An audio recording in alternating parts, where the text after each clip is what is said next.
স্বামীর অনুমতি ছাড়া স্ত্রী যদি 3টি কাজ করেন তাহলে কি জাহান্নামে যাবেন আপনি? আর এটা আমার কথা না তো, রাগ করে কোনো লাভ নাই। মা বোন প্লিজ রাগ করবেন না, আপনাদের কল্যাণের জন্য কথা বলছি। দীর্ঘ বছর ধরে আমি আল্লাহর এই কথাগুলো বলে যাচ্ছি। কেন? আমার প্রয়োজনে?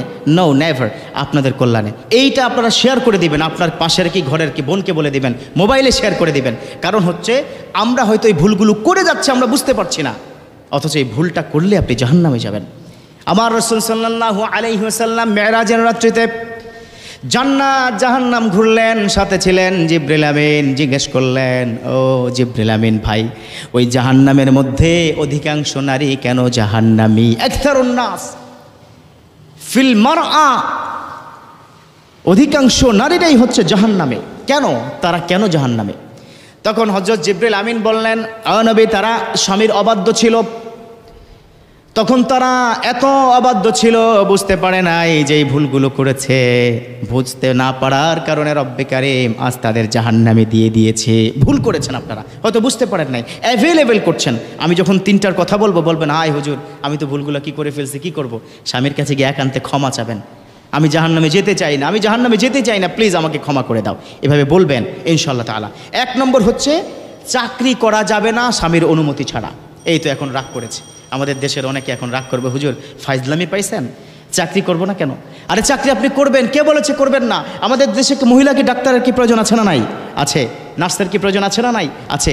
অনেক মহিলা গাইনিক বিশেষজ্ঞ যারা এদেশের লক্ষ লক্ষ মহিলাদের উপকার করে। সিজার হচ্ছে, মহিলা অনেক রোগ আছে, তারাই তো ট্রিটমেন্ট করবে। মহিলা শপিং মল আছে না, মহিলাদের বেশ কিছু পণ্য আছে যেটা মহিলারা কি বিক্রি করবে। তবে সেক্ষেত্রে শর্ত হলো পর্দার সহিত।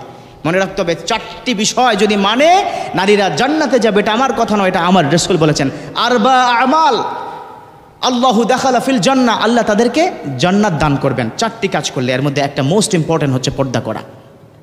আপনি চাকরি করেন, কোনো অসুবিধা নাই, স্বামীর অনুমতি নিয়ে পর্দার সহিত আপনারা চাকরি করবেন, পারবেন তো? স্বামীর অনুমতি ছাড়া যদি চাকরি করা হয়, এই তো অনেকে খুশি হয়ে গেছেন যে আমার স্বামী তো, আমার স্ত্রী তো ওইভাবে কি চাকরি করে আজকে গিয়ে সাইজ করবো। খবরদার, বাজে কথা বলবেন না। তাকে কি বুঝাবেন, দেখো তুমি চাকরি করো, I have no objection about this matter, but আমার পারমিশন নিবা। Without permission me you never do something in this world. পৃথিবীর মধ্যে আমার অনুমতি ছাড়া তুমি এই ধরনের কোনো কাজ করতে পারবা না। পারবেন তো ইনশাআল্লাহ তাআলা? 1। 2 নম্বর হচ্ছে স্বামীর অনুমতি ছাড়া স্বামীর পকেট থেকে টাকা নেওয়া বা কোনো কিছু করা যাবে না।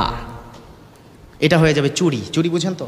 আরে আমার স্বামী, চুরি কি? আমার স্বামীর পকেট থেকে আমি নিয়েছি, কার কি? না না না, মিলকুল মাল, এটার কথা বলা হয়েছে। শরীয়ত বলেছে যে যেটার মালিক। এখানেই শেষ নয় যুবক বন্ধুরা, তোমরা তোমার স্ত্রীর যে ব্যাগ থাকে না, ভ্যানিটি ব্যাগ থেকেও কি তুমি কি টাকা কি নিতে পারবা না? ওটাও কি চুরি হবে? সো স্বামীর সম্পদ কখনো অনুমতি ছাড়া নেওয়া যাবে না। স্বামীর সম্পদ কখনো অনুমতি ছাড়া বাবার বাড়িতে যাওয়া যাবে না, নেওয়া যাবে না। এটা চূড়ান্ত কথা। আপনারা যদি ভুলটা করে থাকেন, আজই স্বামীর কাছে গিয়ে বলুন যে তোমার ওই যে কি টাকা পাও নাই, যে কি 10,000 টাকা, ওটা আমি নিয়েছি, ক্ষমা করে দিবে, যদি আপনি সুন্দর করে কি বলেন।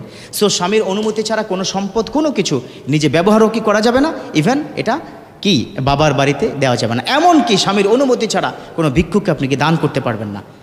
কিন্তু স্বামীর অনুমতি নিয়ে রাখবেন যে শোনো, প্রায় ভিক্ষুক আসে, তোমার কি ড্রয়ার থেকে আমি কিন্তু 10 টাকা 20 টাকা করে আমি কি দিব। স্বামী যদি বলে আচ্ছা দেন, তাইলে কি আপনি কি দিতে পারবেন। 3 নম্বর হচ্ছে স্বামীর অনুমতি ছাড়া নফল ইবাদত করা যাবে না। নফল ইবাদত, যেমন আপনি কি দাঁড়িয়ে গেলেন কে নামাজে, অথবা আপনি কি রোজা রাখলেন, অথচ স্বামীকে আপনি কষ্ট দিচ্ছেন। রোজার কারণে এত ক্লান্ত হয়ে গেছেন, দুপুরে আপনি কি রান্নাই করতে পারেন নাই, সেজন্য রাতের বেলা স্বামী খেতে পারে নাই। দরকার নাই ওই রোজার। আমি আজকে একটা কথা বলবো, আমার বিশ্বনবী কি বলেছেন সেটাই হচ্ছে চূড়ান্ত। আমার নবী তিনি কি বলে দিয়েছেন? তিনি কি বলে দিয়েছেন? এই নফল রোজা, নফল নামাজের চাইতে স্বামীর সাথে বসে কথা বলা অনেক উত্তম, অনেক বেশি কি সওয়াব পাবেন। সো এখানে কি যারা আছেন, আপনারা গিয়ে মা বোনদেরকে বুঝিয়ে বলবেন যে তোমরা নফল কোনো ইবাদত যদি করতে হয়, আমার উপর যেন ইফেক্ট না পড়ে। আমি আসলাম কি ঘরে, তুমি কি রোজা রাখছো, তুমি কি বিছানার মধ্যে শুয়ে আছো, অসুস্থ হয়ে গেছো, এটা তো হতে পারে না। সো আজ থেকে 3টি কাজ আপনারা বন্ধ করে দিন প্লিজ। 3টি কাজ যদি করে থাকেন, মা বোন আপনাদেরকে বলছে বন্ধ করে দিন, আল্লাহ পাক আপনাদের ক্ষমা করে জান্নাত দান করবে। 1 নম্বর হচ্ছে স্বামীর অনুমতি ছাড়া চাকরি করা যাবে না। 2 নম্বর হচ্ছে স্বামীর অনুমতি ছাড়া তার পকেট থেকে টাকা বা কোনো সম্পদ নেওয়া যাবে না। 3 নম্বর হচ্ছে স্বামীর অনুমতি ছাড়া কোনো নফল ইবাদত করা যাবে না। আল্লাহ পাক আমাদের